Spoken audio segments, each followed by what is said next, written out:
Hello students, welcome you all in this video. So today myself Prachivani going to explain you effective communication as well as its different principles.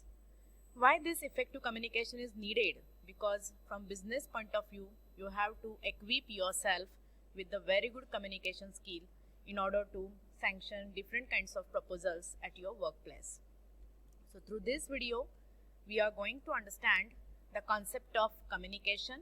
Also, we are going to understand how the communication process occur, what is meant by effective communication, as well as what are the different principles of effective communication. So first of all, we begin with communication concept. The word communication is derived from Latin, that is communicare, which means here to share. So it is having Latin background. So from Latin America, the word communication has come and we did here little bit changes in this concept and we are using it as a communication. It means for any kind of communication we require sender as well as receiver. Without having two persons, communication cannot be possible. So the communication concept here requires to have proper sharing of information. So it cannot be one-way communication. So it requires the reply given to that communication. For that purpose, sender is expected to give certain sort of information to the receiver, and in return of that, the receiver is expected to give response or reply to the sender. So this is a kind of sharing of information between two, that is sender as well as receiver. Now why communication is needed? So here you can observe fish pond. It means communication is just like a water. Without water, like that fishes cannot survive, like that we human beings as well as animals also cannot survive without having communication. So here we can conclude that communication is common to all and it is the main source of survival, or we can say here this is the basic need of every human beings as well as animals. Now we are going to understand how the communication process occurs. As I told you that communication is requiring total two persons. One is sender and second is receiver. So the communication process begins with the sender. When any kind of ideas emerges in the mind of sender, then the sender is going to do the arrangement of the words and put it in the form of well constructed message. And this message is sent through the receiver through proper channel, that is medium. After getting this message, the receiver tries to understand this message, and on the basis of understanding, the receiver gives reply to the sender. It means when the sender is putting the words into the appropriate format, this process is called here encoding. And when the receiver is going to understand this message, then this process is called here decoding.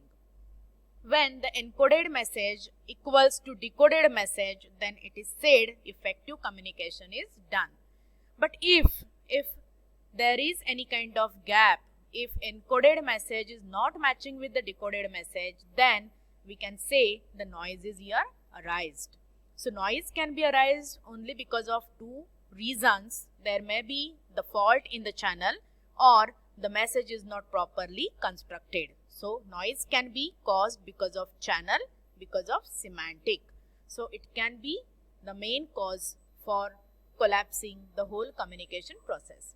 So it is expected in communication process, if the sender wants to find out effective communication is done or not, then the person, sender, is going to observe the receiver.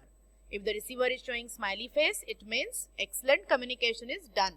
If the receiver is showing here negative sign on the face, then it is said somewhere else there is a barrier in communication. And if the receiver is showing half away emotions on the face, then the senders come to know that 50% message is well understood and the sender goes for modification. So do not forget students, if you want to find out effective communication, then you have to find out the feedback or response given by the receiver. It means we can say here that if there is effective communication, then we are able to solve the problems in our life very quickly. Also, we can become strong decision maker. Also, if we are taking a decision properly, then more productivity is also possible. Even then, we can concentrate on our work and there can be consistency in the workflow. We can have strong business relationships and also we can have better control on the others. Also, we can have advanced professional image. We can go for better response from all stakeholders. Overall, if there is effective communication, then there are no chances of misunderstanding, doubts or any kind of question mark in the mind of any person. So, effective communication is very essential in the business world. Because of that, employee management can be possible. A very good team can be built here. Also, the growth of organization is possible because of creating a strong relationship among all. It may be subordinates, it may be superior as well as subordinates. Also, we can ascertain transparency and we can develop the trust. Also, business communication can facilitate creativity as well as innovation. It reduces misunderstanding and organizational growth can be possible. So we will concentrate upon 7 C's of effective communication, the main concern of our communication. So in effective communication, we have to concentrate upon total 7 principles that are keenly observed in case of communication. Whichever the type of it will be the communication. Even then, if you are going to follow 7 C's, I think there cannot be any kind of gap or noise in the communication. So the first one is your clarity. So we will see what is meant by clarity. So clarity means obviously in communication we have to use here clear words or clear language. Have a transparency in communication. Transparency in communication means avoid use of vague words or any kind of language which is not easily understood by the others. It means we have to select the words, languages very simple and easy to understand. So we have to suppose to use here clear or simple vocabulary. Do not use ambiguous words or the words having double meanings. So here I would like to give you example. Clarity. This is unclear message. It was decided that company policy be changed to allow employee selection of personal leave days. When such type of message is given, it cannot be well understood. So we can simplify and we can say the same message in a very straightforward way and very clear communication can be done. So the same message we have modified here, that is company decided to change the policy and allow employees to select their own leave days. So that can be clear communication. Second point is your completeness. That is message must be complete, sufficient and also complete communication. Never keep any kind of question mark in the mind of others.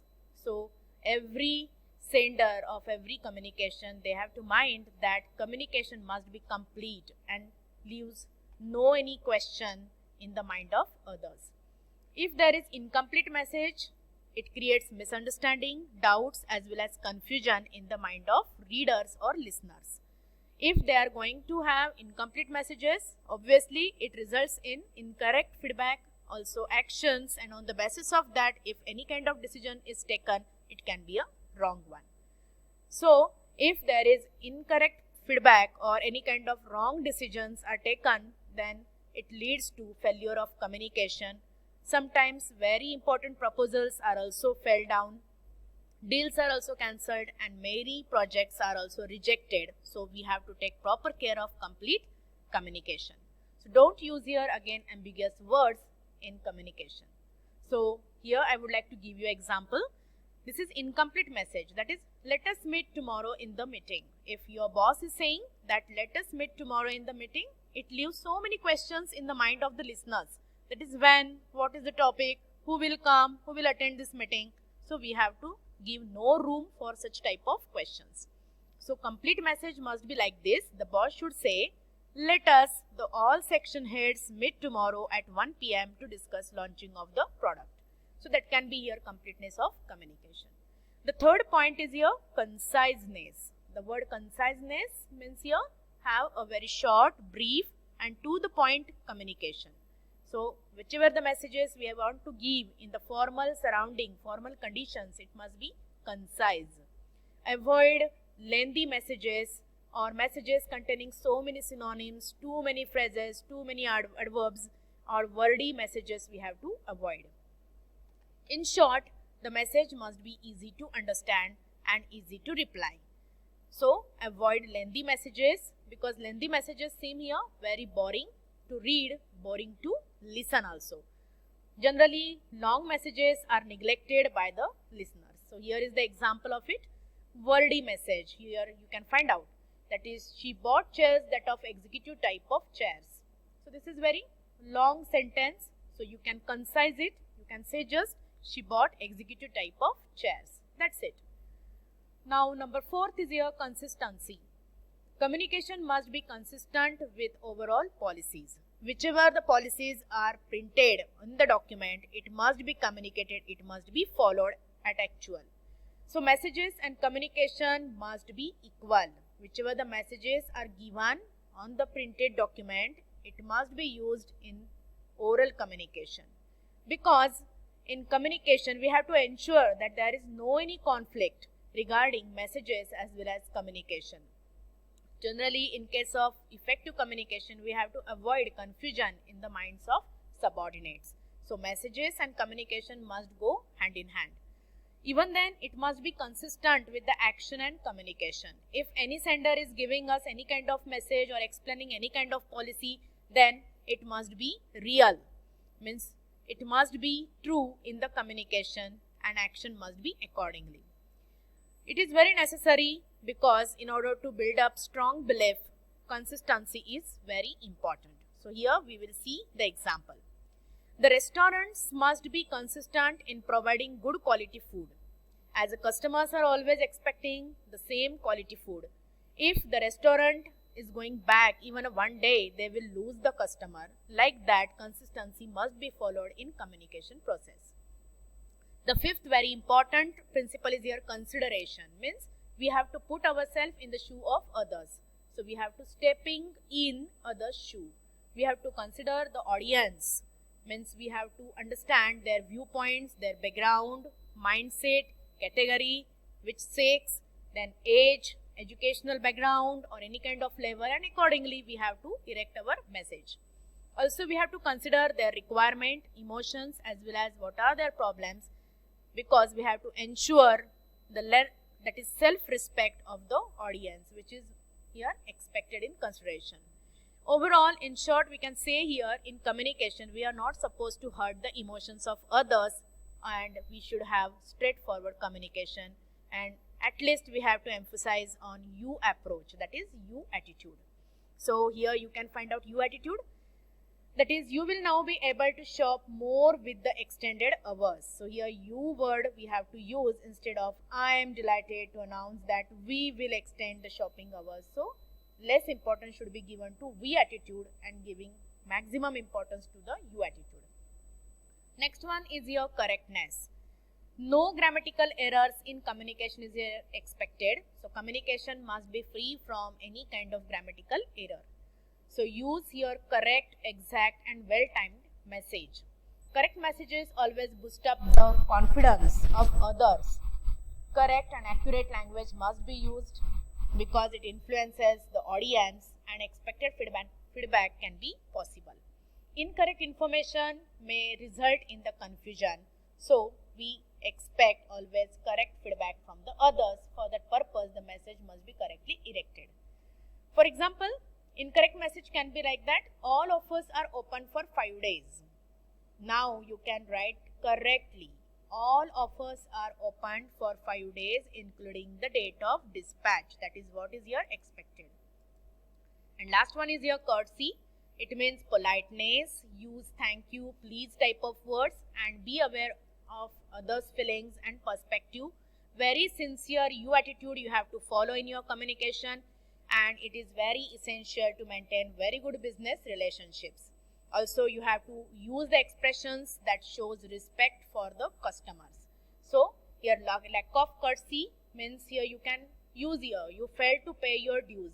but more courtesy can be possible in the sentence, that is, we have not received the subscription. So be polite in each and every type of communication.